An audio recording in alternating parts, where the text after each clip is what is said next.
Air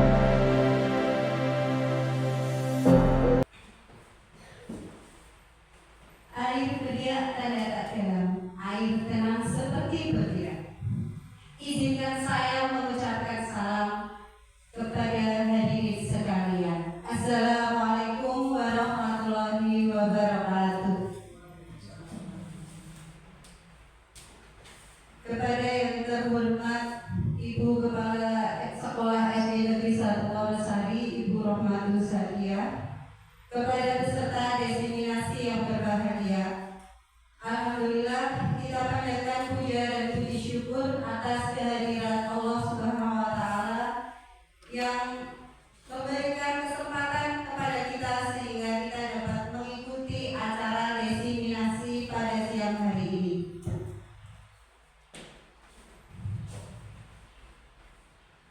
Acara diseminasi penyebaran pemahaman budaya positif di sekolah dalam rangka memenuhi salah satu tugas dalam program pendidikan guru penggerak bersama saya Winda Festiana Dewi, calon guru penggerak angkatan 10 dari Kabupaten Klaten. Bapak Ibu peserta diseminasi yang berbahagia, agar acara hari ini memberikan manfaat untuk kita semua, marilah kita buka acara pada hari ini dengan bacaan basmalah bersama-sama. Bismillahirrahmanirrahim. Acara selanjutnya adalah sambutan dari Ibu Kepala Sekolah kepada Ibu Rohmatul Sadia. Kami persilahkan.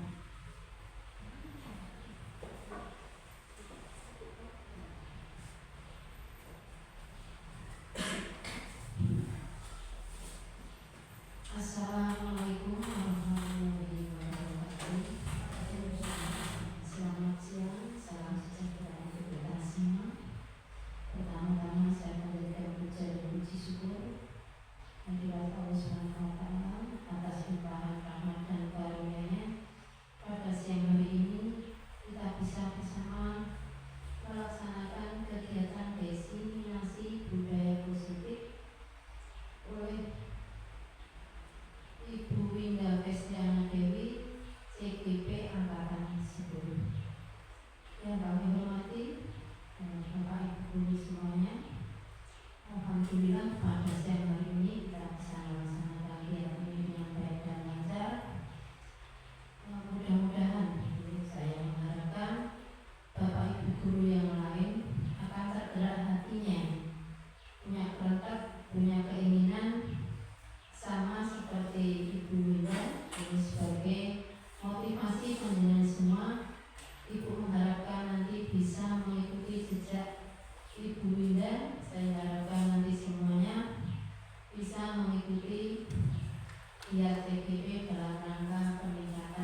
Berapa yang baru diikat baru bisa jalan?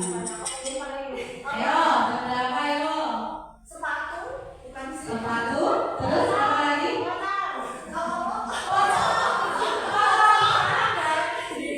Ada kunci. Oke, kita cek jawabannya.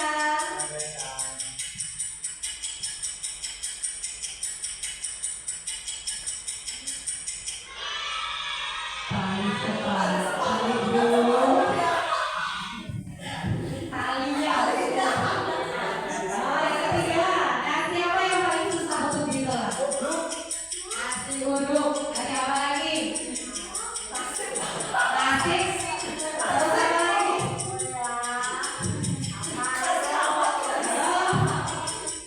Nasinya belum. Kita cek jawabannya yuk. Nasi. Nah, itu nggak bisa ditolak, tapi bisa dicerna. Apa yang paling renyah? Kayu apa yang paling renyah? Oh, kayu lapis. Ayo kayu apa? Kayu apa? Kayu lapis. Kayu puk. Kayu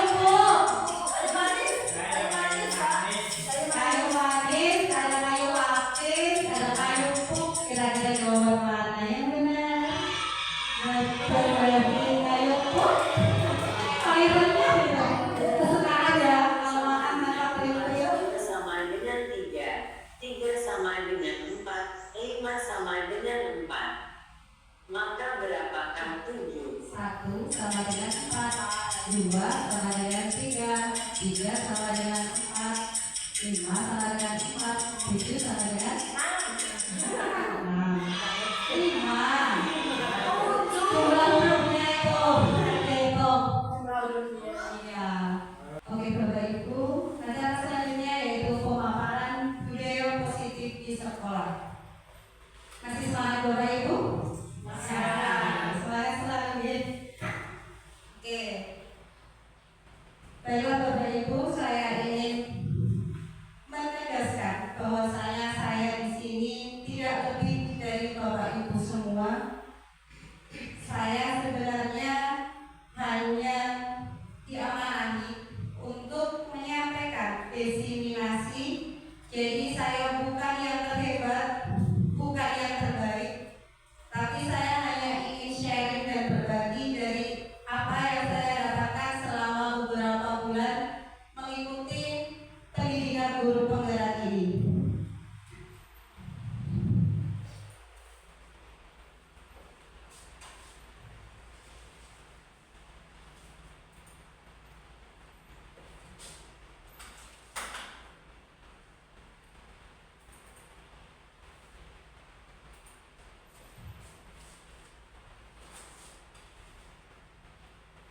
Selamat datang para guru hebat. Mari bersama kita berkolaborasi, saling mendukung demi mewujudkan budaya positif di sekolah.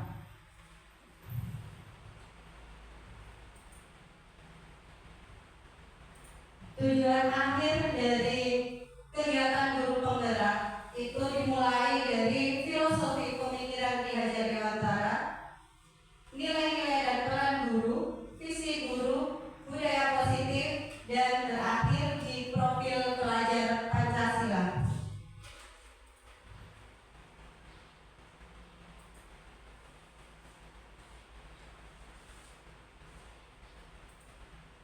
Konsep inti budaya positif itu dibagi menjadi 6 materi.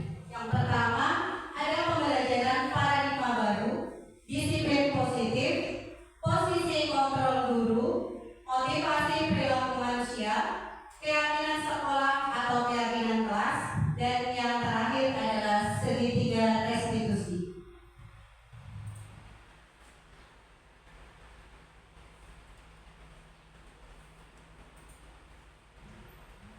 Pembelajaran dengan paradigma baru itu dirancang berdasarkan prinsip berdiferensiasi sehingga para murid belajar sesuai dengan kebutuhan berdasarkan tahap perkembangan untuk mewujudkan profil pelajar Pancasila.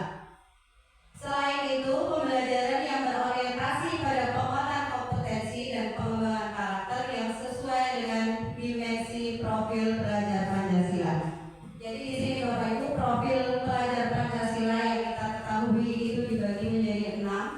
ada beriman bertakwa kepada Tuhan Yang Maha Esa dan berakhlak mulia, kebinekaan global, bergotong royong, kreatif, bernalar kritis dan mandiri.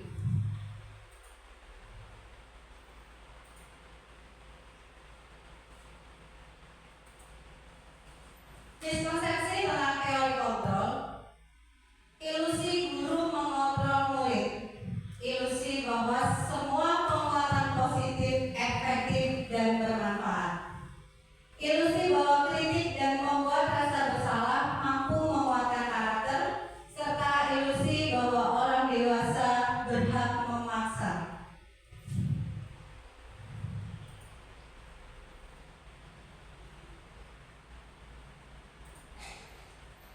Nah, di sini kita akan mengubah paradigma stimulus respon ke pendekatan teori kontrol. Di dalam stimulus respon, realitas kebutuhan kita itu sama, tetapi menurut teori kontrol, realitas kebutuhan kita itu berbeda. Jadi setiap manusia itu tidak memiliki kebutuhan yang sama. Semua orang melihat hal yang sama di dalam stimulus respon. Sedangkan di dalam teori kontrol, setiap orang memiliki gambaran yang berbeda. Di dalam stimulus respon, kita mencoba mengubah agar orang berpandangan sama dengan kita. Tetapi di teori kontrol, kita berusaha memahami pandangan orang lain tentang dunia. Di dalam stimulus respon, perilaku buruk dilihat sebagai suatu kesalahan. Tetapi di teori kontrol, semua perilaku memiliki tujuan masing-masing. Di dalam stimulus respon, orang lain bisa mengontrol saya, orang lain bisa mengontrol Bapak Ibu semua. Tetapi secara teori kontrol, yang bisa mengontrol diri kita sendiri ya adalah diri kita sendiri, diri Bapak Ibu sendiri, bukan diri orang lain atau orang lain yang bisa mengontrol kita. Di dalam stimulus respon, saya bisa mengontrol orang lain, saya bisa mengontrol Bapak Ibu. Tapi di dalam teori kontrol hanya saya sendiri yang bisa mengontrol diri sendiri, hanya Bapak Ibu yang bisa mengontrol diri Bapak Ibu sendiri. Kemudian pemaksaan ada pada saat bujukan gagal. Sedangkan di dalam teori kontrol, kolaborasi dan konsensus menciptakan pilihan-pilihan baru. Stimulus respon, model berpikir menang atau kalah. Tetapi di teori kontrol, model berpikir adalah menang dan menang.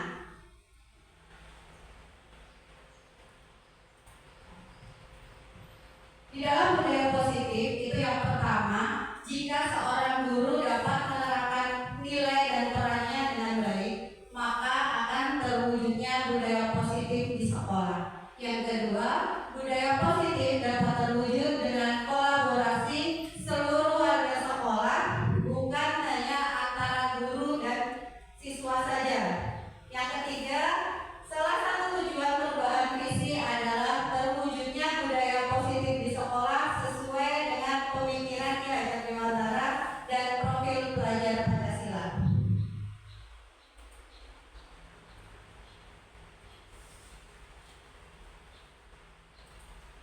Jadi konsep pentingnya begini, guru yang baik itu harus mampu menjadi teladan untuk mewujudkan budaya positif di sekolah. Jadi kita harus menjadi contoh untuk anak-anak kita.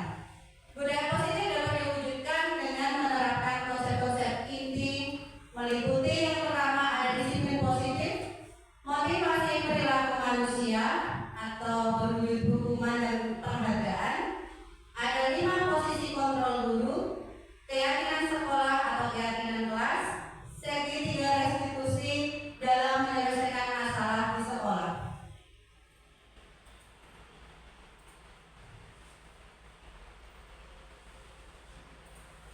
Berikut penerapan budaya positif di sekolah.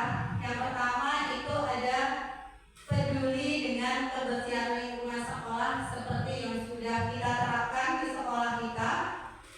Itu kebersihan lingkungan sekolah.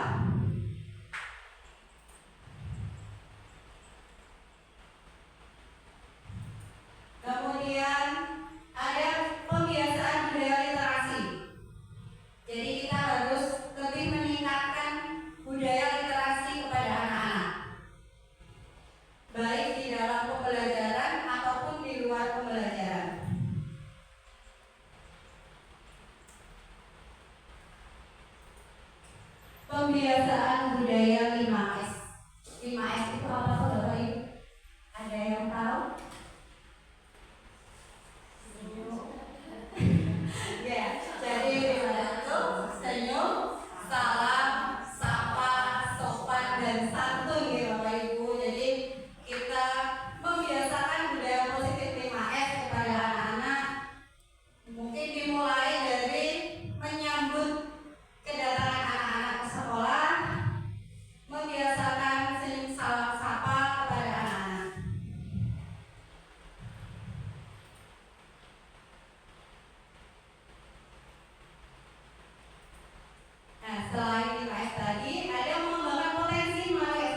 pramuka, ada apa ini namanya, pencaksilat. Ya, jadi dari ekstrakurikuler pun kita juga bisa menerapkan budaya positif di sekolah untuk anak-anak.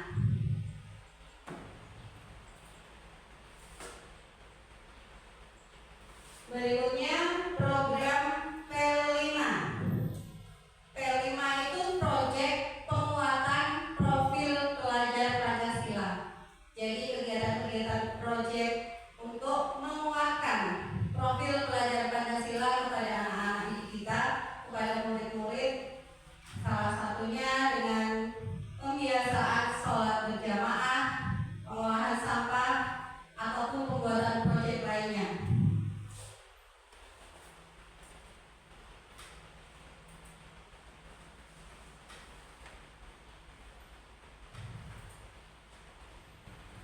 Disiplin positif itu adalah suatu pendekatan untuk menerapkan disiplin dari dalam diri anak tanpa adanya hukuman dan hadiah. Jadi cara kita untuk menerapkan disiplin positif kepada anak-anak itu bukan dengan iming-iming hadiah ataupun bukan dengan cara kita memberikan hukuman. Jadi ada beberapa cara untuk kita menerapkan disiplin positif kepada anak-anak itu, Bapak Ibu. Yang pertama itu ada cara menerapkan disiplin yang mengajarkan anak bertanggung jawab dan menumbuhkan kesadaran diri serta nilai-nilai kebajikan. Yang kedua, mengarah ke disiplin diri yang dapat mengontrol diri dalam melakukan tindakan. Yang ketiga, dapat membuat murid memahami dan menyadari berdasarkan motivasi internal, bukan karena paksaan, pujian, ataupun hukuman.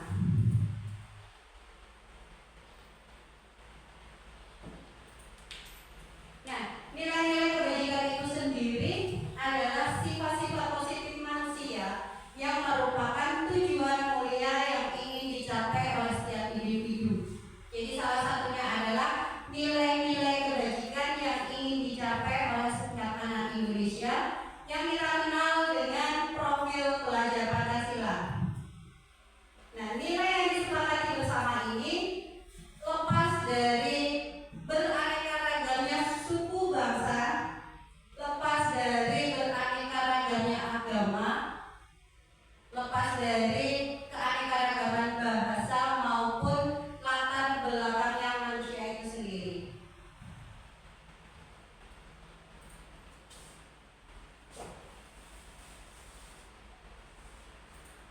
Nah, kebutuhan dasar manusia itu merupakan unsur-unsur yang dibutuhkan oleh manusia dalam menjaga keseimbangan baik secara fisiologis maupun secara psikologis. Hal ini tentunya bertujuan untuk mempertahankan kehidupan dan kesehatan. Jadi Bapak Ibu, secara fisiologis maupun psikologis kita itu harus diolah dengan seimbang. Ketika kita fisiknya bagus, sehat, tapi secara psikologinya kita ada beban mental, itu akan berakhir tidak baik. Jadi tidak akan seimbang. Pasti akan mempengaruhi secara kehidupan kita, secara kesehatan itu juga sangat berpengaruh. Kebutuhan dasar manusia menurut Dr. William Glasser dalam Choice Theory itu dibagi menjadi 5, yaitu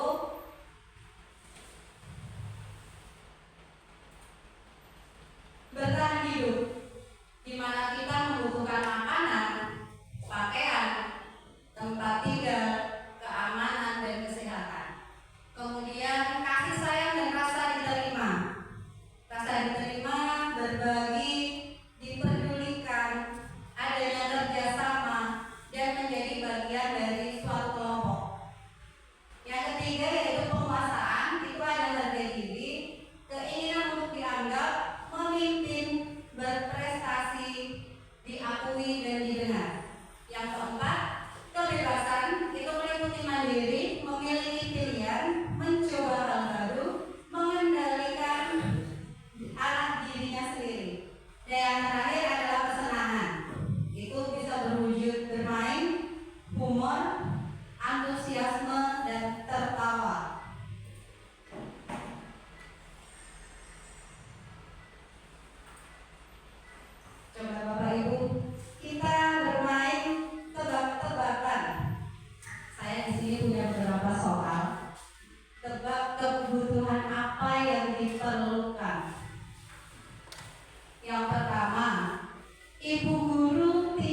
menyapaku hari ini. Padahal aku pakai jepit rambut baru. Nah, di sini menurut Bapak Ibu ini masuk ke dalam kebutuhan yang mana?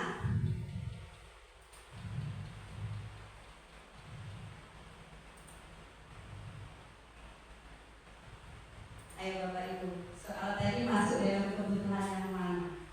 Masuk dalam bertahan hidup, atau kasih sayang dan rasa diterima, atau penguasaan, atau kebebasan, atau kesenangan? Kasih sayang. Iya, betul sekali. Jadi di soal pertama tadi itu tentang anak yang memiliki jepit rambut baru, tapi anak itu tidak disapa oleh gurunya. Jadi dia merasa kurang kasih sayang dari ibu gurunya. Yang kedua, aku sebel, gambarku tidak rapi, malah ibu guru nunjukin ke teman-temanku di kelas. Ini kira-kira masuk yang mana Bapak Ibu? Kebutuhan yang mana? Kasih sayang, penguasaan, kesenangan, atau kebebasan?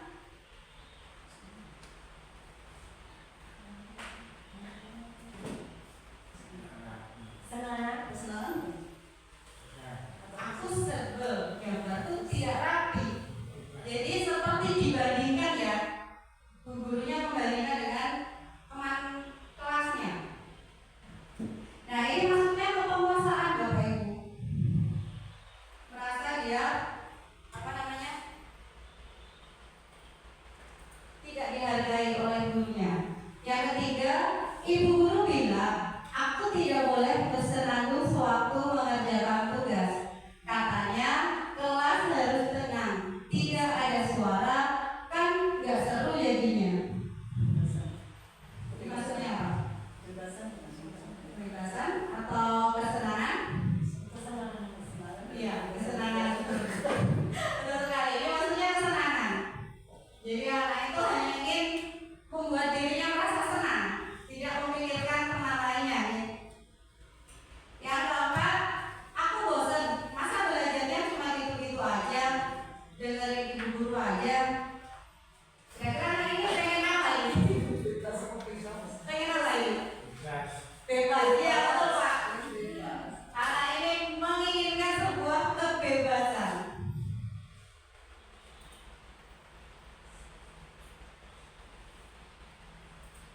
Nah, jadi motivasi perilaku manusia itu yang pertama adalah motivasi untuk menghindari ketidaknyamanan atau hukuman.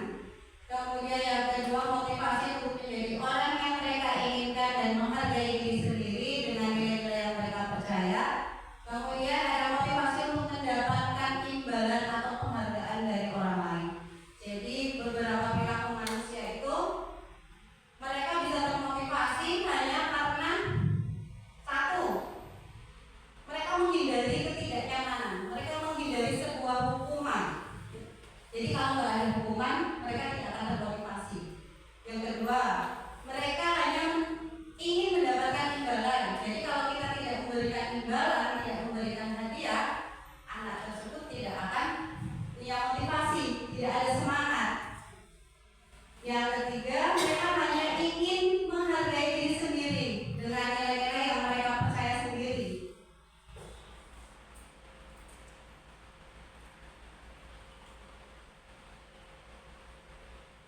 Nah, contohnya seperti ini Bapak Ibu. Jadi, gambar yang pertama itu mereka menghindari hukuman. Jadi anak-anak yang menghindari hukuman dari Bapak Ibu, makanya mereka termotivasi. Tapi ketika Bapak Ibu tidak memberikan hukuman, mereka biasa saja, acuh-acuh. Sama halnya yang kedua, mereka hanya menginginkan imbalan atau penghargaan dari orang lain saja. Jadi hanya pengen dipuji.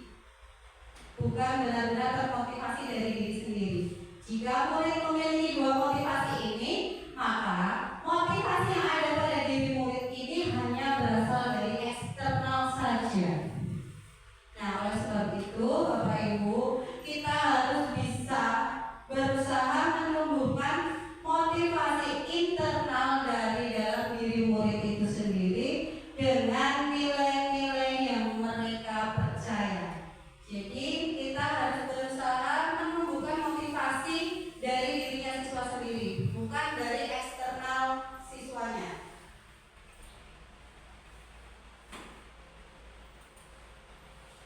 Motivasi internal itu untuk menjadi orang yang mereka inginkan dan menghargai diri sendiri dengan nilai-nilai yang mereka percaya. Sebaiknya kita, Bapak Ibu, menghindari hukuman dan pemberian penghargaan secara berlebihan, sehingga kita mampu meminimalisir motivasi eksternal dalam diri murid. Jadi tidak perlu Bapak Ibu kita kasih hadiah ke anak. Misal anak dapat nilai 100, kita kasih hadiah. Jadi kalau kita memberikan hadiah seperti itu, justru anak hanya, oh, aku kalau dapat nilai 100, besok dikasih permen sama bu guru. Aku kalau dapat nilai 100, besok dikasih uang sama bu guru. Jadi ketika kita tidak memberikan uang, tidak memberikan permen, anak itu tidak akan punya semangat untuk belajar, Bapak Ibu. Jadi kita harus menumbuhkan dengan motivasi internalnya mereka. Jadi yang namanya penghargaan itu tidak harus berupa barang yang berlebihan. Kita bisa memberikan tanda bintang atau sekadar, oke, bagus anak-anak gitu.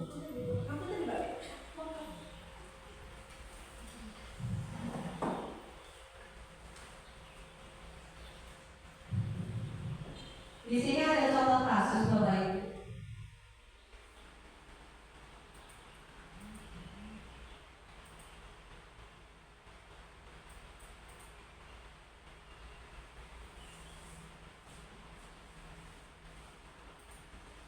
Ada contoh kasus, Dini kurang menguasai pelajaran matematika, sehingga pada saat pelajaran tersebut berlangsung dia lebih banyak berdiam diri atau menggambar di buku pelajarannya. Pada saat guru matematikanya Pak Sony menanyakan pertanyaan, Dini menjadi gugup dan tak sengaja menjatuhkan tasnya dari kursi, serta tiba-tiba menjadi gagap pada saat berupaya menjawab. Seluruh kelas pun tertawa melihat perilaku Ipa yang bicara tergagap dan terkejut tersebut. Pak Sony pada saat itu membiarkan teman-teman Dini menertawakan Dini yang tergagap dan malu luar biasa, dan malahan minta Dini untuk maju ke depan dan berdiri di depan kelas sambil mengangkat satu kaki karena tidak bisa menjawab pertanyaan Pak Sony. Kelas makin gaduh dan anak-anak pun tertawa melihat Dini di depan kelas. Apakah Bapak Ibu setuju dengan tindakan Pak Sony terhadap Ipa ini, Bapak Ibu?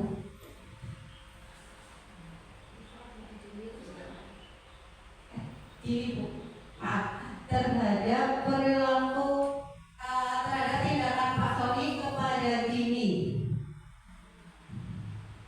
dengan menghukum Dini di depan kelas itu, apakah Bapak Ibu setuju? Ya, oke. Mengapa Bapak Ibu?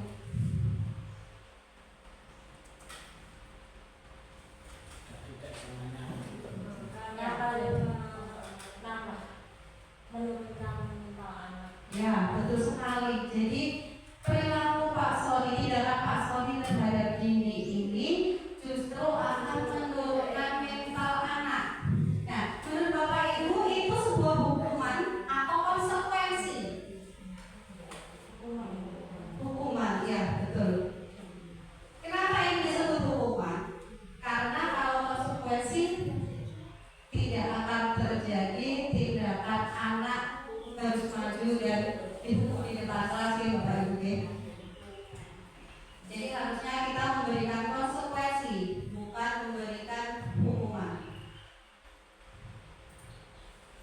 Konsekuensi itu adalah hasil atau akibat dari suatu tindakan atau keputusan yang bersifat positif maupun negatif, sedangkan hukuman itu adalah suatu bentuk konsekuensi negatif yang diberikan sebagai respon atas tindakan yang melanggar aturan, norma, atau hukum.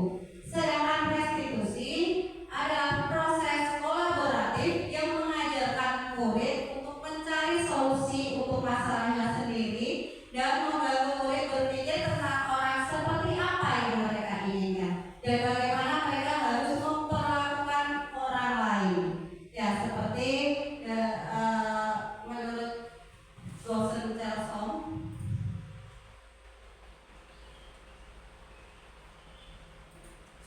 Jadi ini perbedaan antara hukuman, konsekuensi, dan restitusi Bapak Ibu. Jadi sebuah hukuman itu terjadi tiba-tiba, tidak ada rencana.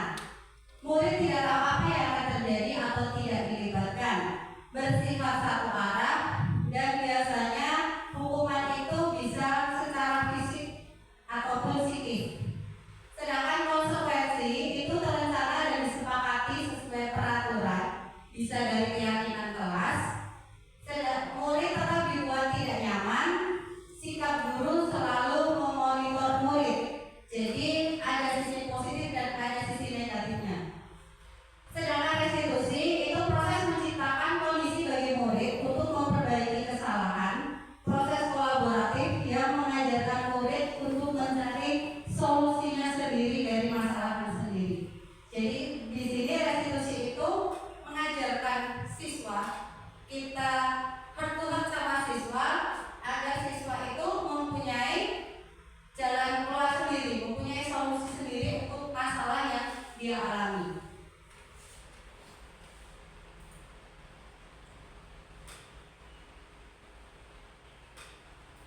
Nah, di sini ada konsep disiplin, identitas, gagal, dan sukses. Ya, Bapak Ibu, kita bisa lihat di sini.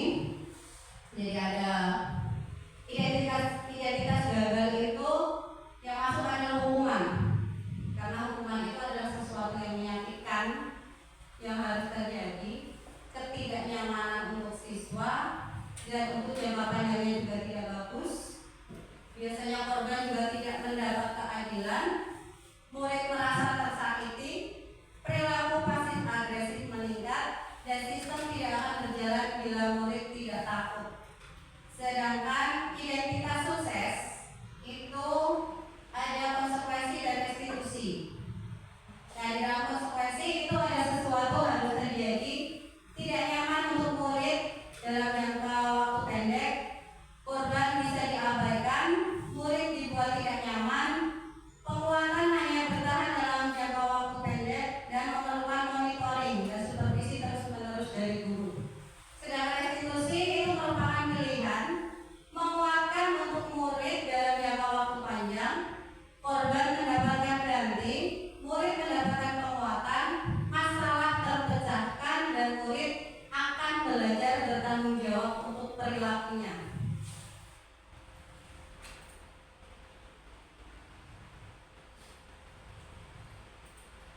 Hukuman atau konsekuensi. Saya punya soal di sini Bapak Ibu. Mencatat 100 kali di dalam buku kalimat. Saya tidak akan terlambat lagi karena terlambat ke sekolah. Ini maksudnya hukuman atau konsekuensi? Konsekuensi. Kenapa konsekuensi? Karena sifatnya tidak fisik dan itu ada penanaman kedisiplinan melalui mindset. Jadi mencatat 100 kali di dalam buku kalimat.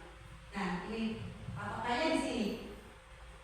Menulisnya di dalam buku. Berarti secara tidak langsung kan anak-anak juga belajar menulis. Jadi ini maksudnya ke konsekuensi, betul sekali Bu Evi. Yang kedua, menggantikan kertas tugas teman yang telah dicoret-coret. Maksudnya hukuman atau konsekuensi?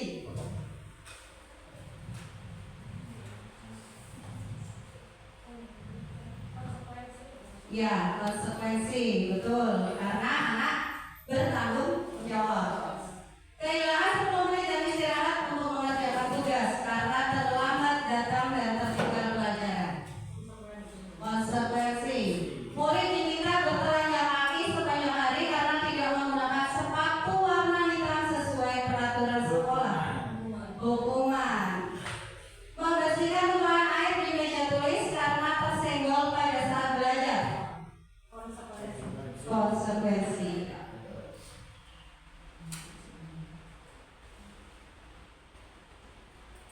Ada 5 posisi kontrol Bapak Ibu. Yang pertama ada manajer, penghukum, pemantau, pembuat rasa bersalah, dan sebagai teman.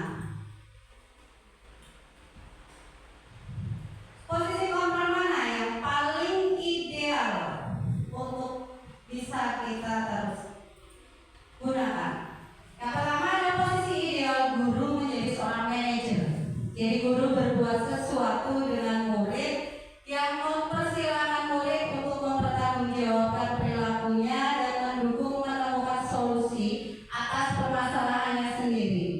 Posisi manajer ini mengacu pada restitusi yang dapat menjadikan murid sebagai manajer bagi dirinya sendiri sehingga tercipta identitas positif atau berhasil pada diri murid.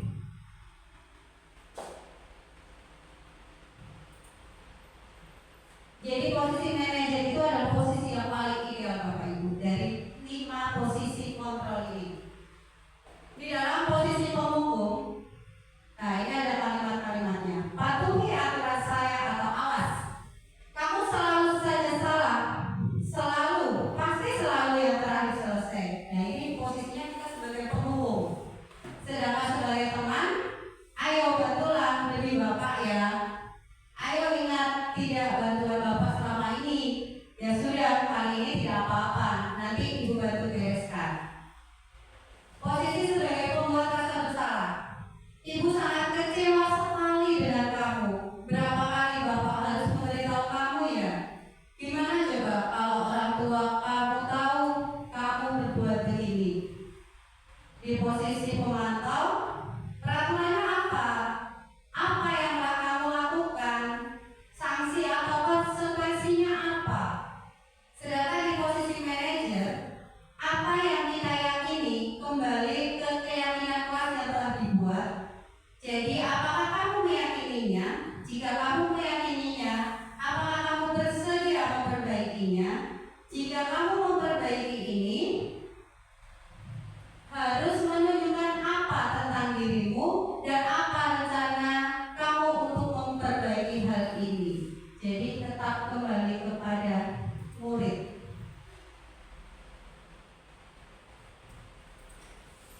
Contoh penerapan 5 posisi kontrol pada kasus siswa tidak memakai atribut lengkap saat upacara bendera.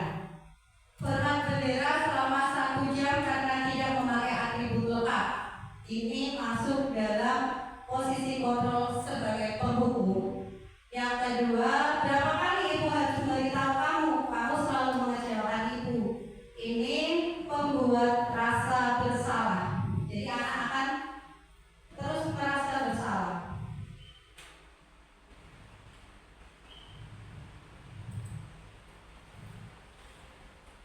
Di dalam posisi teman, ayo dong ikuti peraturan sekolah.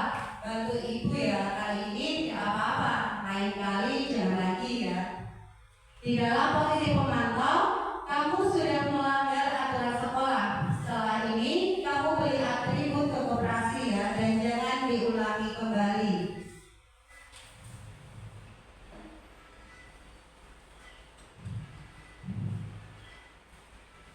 Dalam posisi manajer,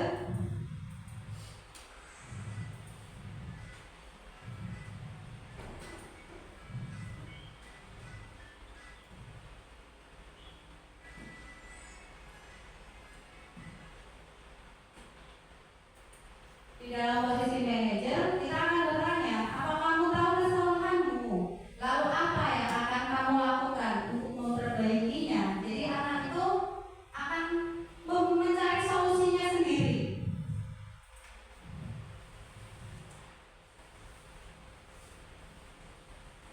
Nah, seperti contoh ini, posisi kontrol apakah aku? Kamu selalu saja membuat gaduh.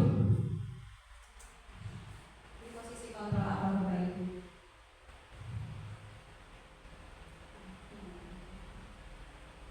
Merasa bersalah atau manajer? Pembuat rasa bersalah atau manajer? Pembuat rasa bersalah ya. Kemudian yang kedua, apa rencana untuk memperbaikinya? Manajer.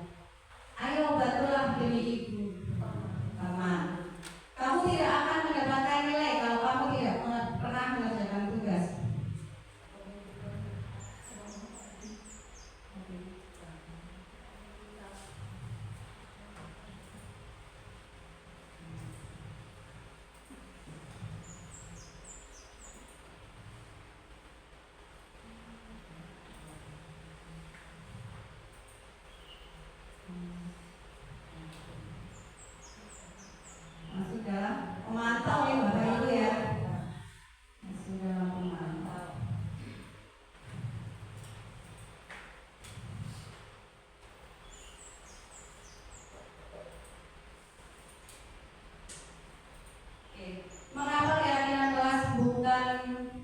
menjadi peraturan kelas.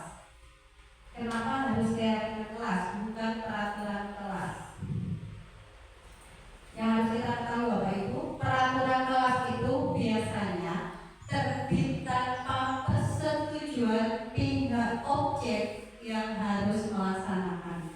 Jadi hanya kita sendiri, kita yang membuat peraturan kelas. Sedangkan keyakinan kelas itu adalah persetujuan yang dibuat bersama antara guru dan murid. Selanjutnya akan ditaati bersama.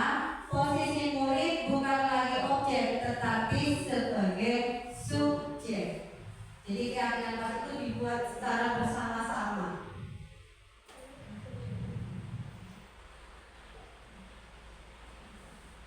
Nah, ini keyakinan kelas. Contoh keyakinan kelas. Keyakinan kelas merupakan nilai universal yang mudah diingat, dipahami, dan disepakati tanpa ada paksaan serta diyakini bersama dan dilakukan oleh semua warga kelas atau sekolah. Dan keyakinan akan memberikan motivasi dari dalam diri sehingga warga kelas akan lebih tergerak dan bersemangat untuk menjalankan keyakinannya. Jadi ada posisi diskusi dan pernyataan secara universal. Di dalam keyakinan kelas bersifat lebih abstrak daripada sebuah peraturan. Yang lebih rinci dan konkret, yaitu keyakinan kelas berupa pernyataan universal. Pernyataan keyakinan kelas senantiasa dibuat dalam bentuk positif. Keyakinan kelas hendaknya tidak terlalu banyak sehingga mudah diingat dan dipahami oleh semua warga kelas. Keyakinan kelas hendaknya sesuatu yang dapat diterapkan di lingkungan tersebut. Semua warga kelas hendaknya itu berkontribusi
validasi tindakan yang salah, dimulai dari menstabilkan identitas terlebih dahulu, kemudian validasi tindakan yang salah, dan yang terakhir kita menanyakan keyakinan.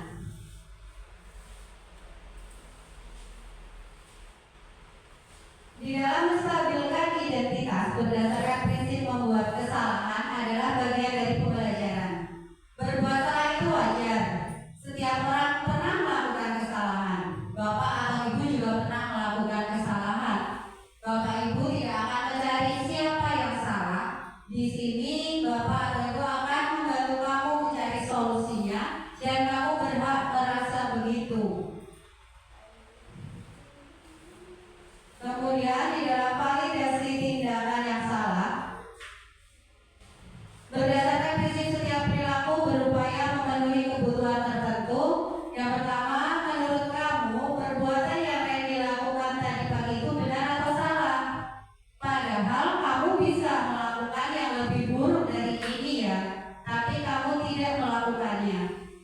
Ibu atau bapak yakin pasti kamu punya alasan mengapa melakukan itu. Sekarang ceritakan pada ibu, apa alasanmu? Kamu melakukannya karena mempertahankan sesuatu hal yang penting bagimu.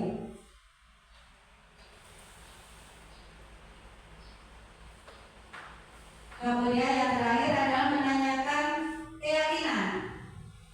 Berdasarkan prinsip teori kontrol bahwa pada dasarnya kita itu termotivasi secara intrinsik.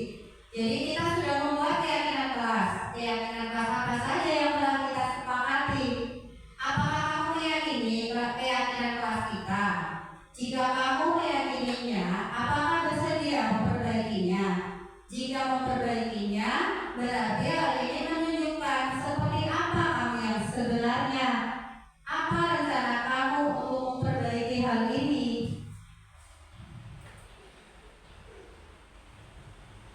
Ini adalah contoh dari penerapan segitiga restitusi.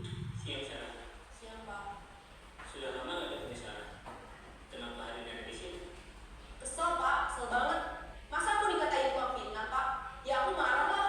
Aku balik ngatain Eka di depan kelas. Kesel banget. Oh begitu. Ya pasti kamu marah dan kesal. Bapak juga akan marah apabila ada yang menuduh Bapak seperti itu. Kemudian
Selanjutnya, kita akan simak sisi terakhir, yaitu menanyakan keyakinan. Teori kontrol menyatakan bahwa pada dasarnya kita termotivasi secara intrinsik. Pada saat perilaku yang salah telah divalidasi dan identitas sukses telah stabil, maka murid telah siap mengaitkan keyakinan-keyakinannya dengan tindakannya yang salah dan pemikirannya telah bergeser ingin menjadi orang yang jujur. Pertanyaan-pertanyaan ini dapat mengaitkan keyakinan-keyakinan yang dianut murid. 1. Sebagai keluarga atau kelas, apa yang kita yakini? 2. Nilai-nilai apa yang telah kita sepakati? 3. Seperti apa gambaran sebuah kelas yang ideal bagi kamu? 4. Kamu ingin menjadi orang seperti apa?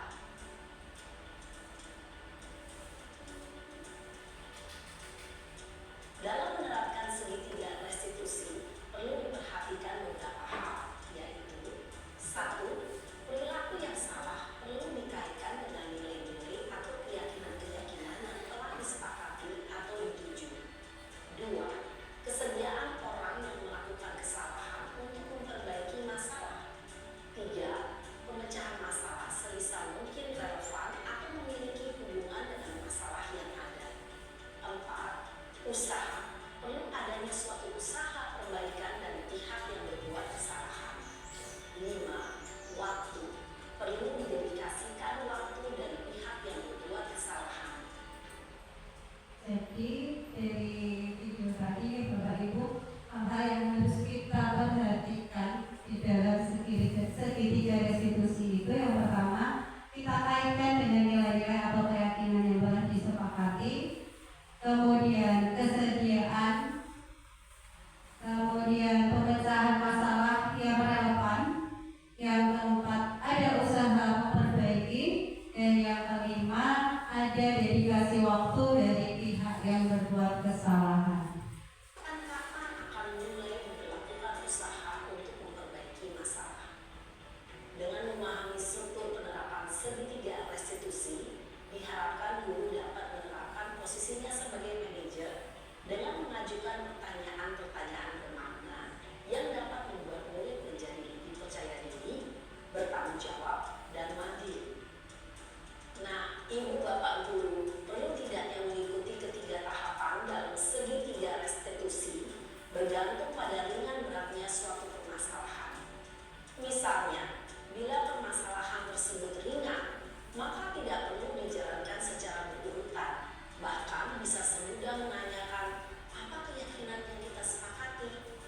Dengan menjalankan segitiga restitusi, dengan mengajukan pertanyaan-pertanyaan bermakna, diharapkan murid menjadi lebih kuat secara pribadi, dapat membuka wawasan murid agar dapat menyelesaikan permasalahannya sendiri, semakin percaya diri, mandiri, dan merdeka. Jadi Bapak Ibu, budaya positif itu ada dari filosofi Ki Hajar Dewantara, nilai dan peran guru penggerak, serta visi guru. Yang pertama, filosofi Ki Hajar Dewantara yaitu menjalankan budaya positif di sekolah, maka akan mempermudah tercapainya tujuan pendidikan nasional sesuai dengan pemikiran Ki Hajar Dewantara, yaitu pendidikan yang berpihak pada murid yang bersifat menuntun. Jadi bukan kita sebagai guru itu menuntut siswa, tapi kita harus menuntun siswa. Sedangkan dalam nilai dan peran guru, budaya positif dapat terwujud jika seorang guru memiliki 5 nilai guru penggerak, yaitu berpihak pada murid, mandiri, reflektif, kolaboratif, dan inovatif, serta mendorong kolaborasi antar semua warga sekolah melalui keyakinan sekolah yang disepakati dan diyakini bersama-sama. Dan dari visi guru, salah satu perubahan yang diinginkan sesuai dengan visi guru penggerak adalah terbentuknya budaya positif agar sekolah nyaman dan berpihak pada murid, dan visi dilaksanakan dengan menyusun prakasa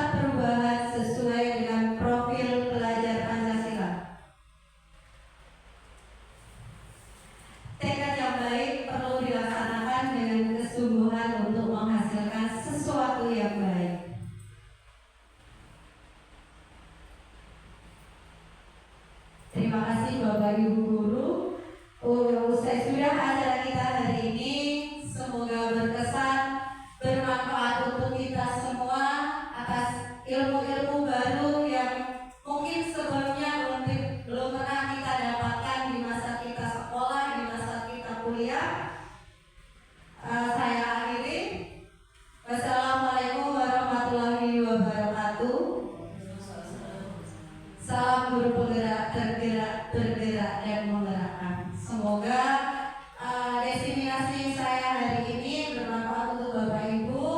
Saya bisa menggerakkan Bapak Ibu semua untuk mengikuti guru penggerak angkatan selanjutnya. Terima kasih. Wassalamualaikum warahmatullahi wabarakatuh.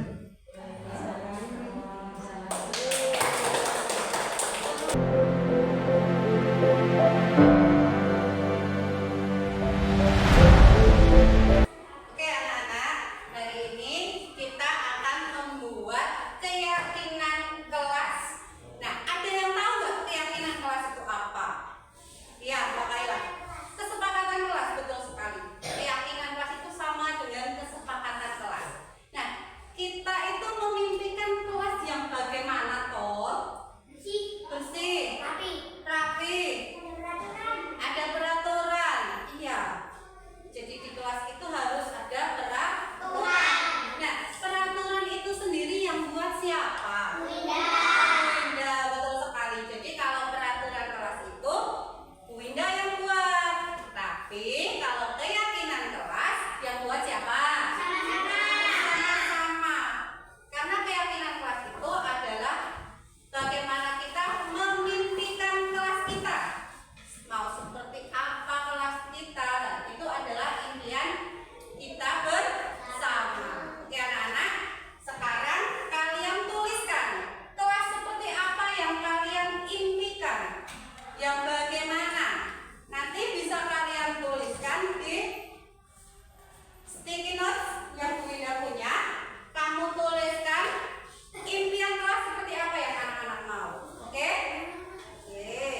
Thank